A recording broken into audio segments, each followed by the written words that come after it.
obviously we'll be looking at bear spread to understand how much downside is quite possible. Now, what we see over here, so we can basically take three levels.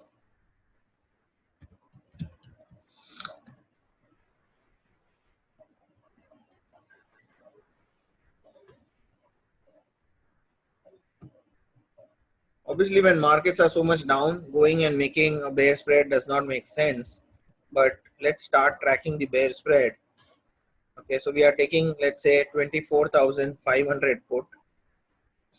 So if I buy a put option with a strike of 24,500, and the current price of Bank Nifty is, current market price is 24,700.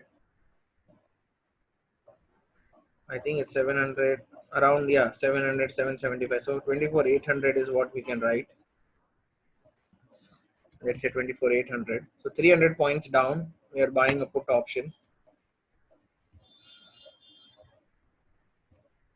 So if I buy this, let's say we sell 24,000 put.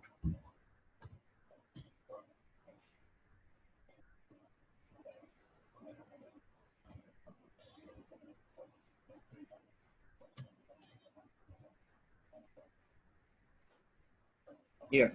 So buying 24,500, basically the cost of 24,500, if you see, put is 350 odd rupees. So just putting random fixed round numbers for our calculations, and if you take 24,000, it is 210 bucks or so. So let's say 200 rupees.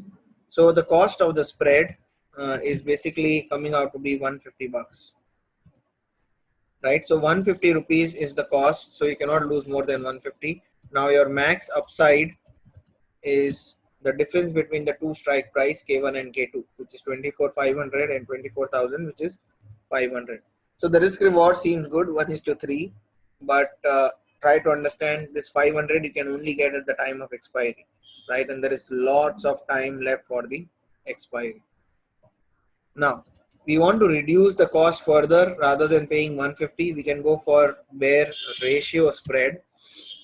Okay, and then you have 350 over here. Then you have 200 over here. And we are going out and seeing 23,500. Okay, so when I go and see 23,500, it's giving me 120 odd rupees. So now the cost of the spread, so we are buying one and selling two. Obviously it's very early to do that, but just trying to track. So 350 minus 200, which is nothing but 150, and minus 120 basically gives me 30 bucks. Okay, so this cost now has gone down to 30 rupees or 30 ticks compared to 150. Why? Because we sold one more put option. Now this 30 will also have a max upside of 500. Okay, but there is a risk involved. Okay, so if the Bank Nifty goes below 23,500, the losses starts coming in, and the break even for this structured spread would be around 23,000. Okay, but the good point is you can be bearish with 30 bucks, right? So that's not too much, and the risk reward also is at least 1:10 or 1:20. But obviously these bear ratios comes with a risk because you are selling two contracts over here. So that is where you need to understand. Okay, so let's track these two spreads, and since we are bearish, my agenda over here is Bank Nifty from current price 24,800, it can bounce back towards 2900 or 25,000 or so, but the journey to 24,000 is for sure, right? So it is inevitable that it cannot reach 24,000. That is why we have taken this spread where my K2 is touching 24,000.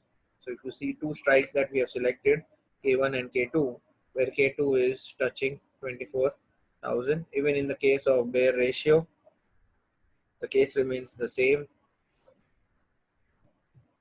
where K2 is 24,000, and then it should stop. and that was the exact gap level where it will stop, right? And after that, even if it goes down, it is fine. After 23,500 my loss starts, and the break even is actually at 23,000. So I am taking a leeway of 2,000 points in Bank Nifty. Then my loss will start, right? So that's a good spread to look into, and we can keep tracking. Now I'm not trying to put a spread in Nifty because Nifty has a downside to 10,300 points or so. I'm trying to look from Bank Nifty because I see structurally Bank Nifty remains way weak compared to Nifty, right? So try to track the spread, and we'll track this as well, maybe in alternate days or so, and try to see where these spreads are headed.